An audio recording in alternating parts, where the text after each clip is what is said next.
রিয়া কালীঘাট যাবি? হ্যাঁ যাই। চলে যাই। তো আমি এখানে এসে গেছি নিজের বাড়িতে, আর আমার কাছে মাত্র ৩ মিনিট টাইম আছে রেডি হয়ে যাওয়ার জন্য। তো আমি এখানে ইয়েলো কালারের কুর্তিটা পরে নিচ্ছি। আর সত্যি বলতে কি আমি ৩ মিনিটের মধ্যে রেডিও হয়ে যাব। তো কোনো তীর্থস্থান গেলে বা কোনো মন্দিরে গেলে আমার প্রেফার এটাই কি ট্রেডিশনাল পরে যাওয়াটা একটু বেশি বেটার মনে হয়। খুবই দেখতে ভালো লাগে, কারণ সব জায়গায় একটা নির্দিষ্ট ড্রেস কোড আছে আর সেটা পরে যাওয়াটাই ভালো। তো আমার এটা চিন্তা ভাবনা, সবার চিন্তা ভাবনা তো আমি চেঞ্জ করতে পারবো না। তাই তো বাদ দাও এসব কথা। সবার প্রথমে আমি এখানে ফক্সটেলের একটা সিরাম লাগিয়ে নিয়েছি, ওটা অনেকই লাইট ওয়েট আর আমি নতুনই স্টার্ট করেছি, তো পরে বলে দেবো তোমাদের রিভিউটা। দেন আমি ফক্সটেলেরই একটা ময়শ্চারাইজার ইউজ করছি। তারপর আমি এখানে ডক্টর সিটের সানস্ক্রিন ইউজ করছি, যেটা ইউজ করে আমার অনেক টাইম হয়ে গেছে আর এটা এখন অনেকটা ভাইরাল হয়ে গেছে এই সানস্ক্রিনটা। দেন আমি খুবই কম জিনিসে আমার মেকআপটা কমপ্লিট করবো।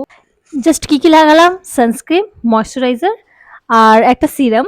দেন এখানে ভালো করে আমি নিজের ফেসটাকে অ্যাপ্লাই করে এরপরে আমি লাগাবো লিপ বাম। আমার অল টাইম ফেভারিট, তোমরা সবসময় জানো আমি লিপ বামটাই লাগে, এটা সুগার পপের লিপ বাম।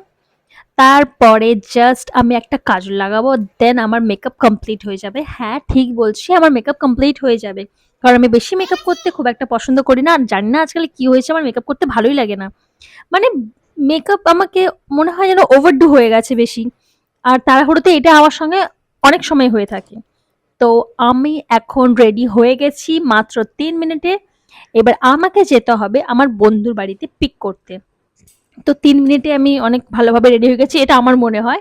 আর আমি জানি না কেন আমি এটা অনেক কমফোর্টেবল এই লুকটায়। তো চলো যাই। জানি না ও আদে রেডি হয়েছে কিনা। তো আমি এখানে চলে এসেছি আর সত্যি কথা বলতে ও রেডি হয়েই ছিল। আমার মতনই ও ৩ মিনিটে রেডি হয়ে গেছে। তো এখান থেকে আমরা বেরিয়েছি। আর আমাদের সবথেকে বড় ভুল এটা হয়েছিল কি, আমরা এখান থেকে বাস নিয়ে যে চার্চের দিক দিয়ে যে রাস্তাটা আছে, চার্চের ঠিক অপোজিটে আমরা ওখান থেকে এন্ট্রি করেছিলাম।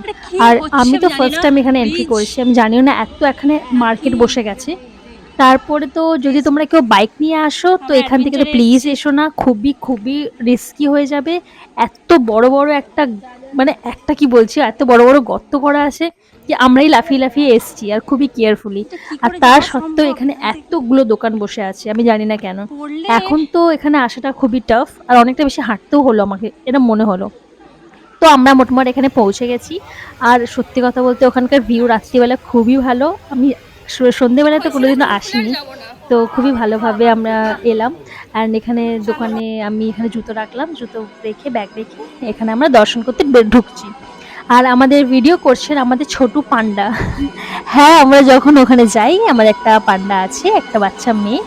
তো আমরা সবসময় ওর সঙ্গে কন্ট্যাক্ট করে নিই আর ও খুব ভালোভাবে দর্শন করিয়ে দেয় আমাদেরকে।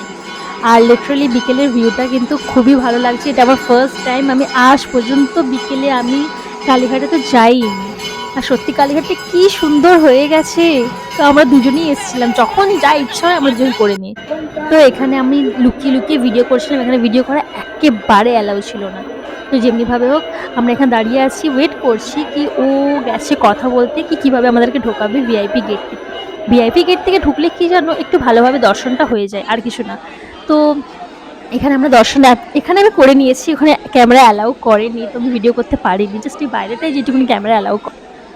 তারপরে বাচ্চাটাকে দেখো, লিটারালি ও পুরো টাইম চিল্লে গেছে। আর সত্যি খুবই ভালো ব্যাপার, এটা খুবই ভালো লাগছিল আমাদেরকে। দেন আমরা এখানে একটু বসে গল্প টল্প করলাম। আর ওই যে আমাদের পাশে ছিল ওটা হচ্ছে আমাদের পান্ডা, এই যে এ অনেকই লজ্জা পায় ক্যামেরাতে আসতে। তো আমরা এখানে পুজো দিয়ে অনেকক্ষণ ধরে ওয়েট করছিলাম, বসলাম একটু, খুবই ভালোভাবে টাইমটা স্পেন্ড করলাম। দেন জানি না কেন আমাদের হাতে সময় ছিল না বলে এত ইচ্ছে করছিল কি আমরা ওখানে বসি, কিন্তু পাশে আশেপাশেগুলো দেখার ইচ্ছা আছে কি। আমি কিন্তু কোনোদিনও জাস্ট পুজো দিতাম আর বেরিয়ে যেতাম, কোনোদিনও আমরা কিন্তু ঘুরিনি। ভাবলাম আজকে একটু ঘুরবো। তারপরে যেতে যেতে কি মনে হলো জানি না কেন সবাই আবার ফিরে এসে বসে পড়লাম ওখানে। আর লিটারালি ওখানে বসে না মনে হচ্ছিল কি সব চিন্তা ভাবনা দূরে সরিয়ে একটু শান্তি মনে বসে আছি।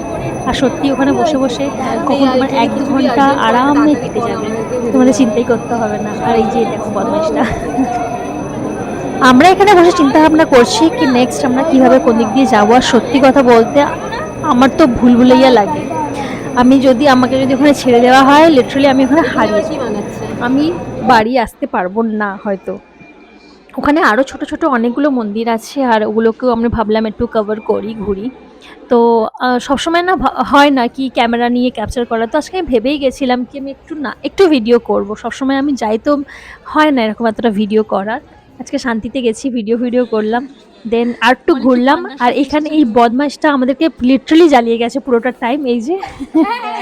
তো সত্যি কথা বলতে বিকেলে যেও তোমরা, অনেকই ভালো লাগে, অনেক শান্তি লাগে। কোনদিনও মন হেডেক থাকলে বা একটু মনে উতল পাতল হলে চলে যেও। আর এখানে শিবলিঙ্গটা কি সুন্দর লাগছে। মা ভাসানের তো জন্য এখানে আমার আসতে দর্শন চায়। হয়ে গেছে, আমরা এখানে বেরিয়ে গেছি। Next চলো পুজো দেখা হচ্ছে complete নেক্সট ভিডিওতে। আমাদের। Bye bye. আর এই মেয়েটাকে দেখে নাও, এই নাম্বারটা আমি তোমাদেরকে দিয়ে দেবো। লিটল গাইড আছে। আর ভালোভাবে একটা দর্শনে 1 করোড় টাকা চাই। 1 করোড়। খুবই পাকা, ছোটা প্যাকেট বড় ধামাকা। রাইট।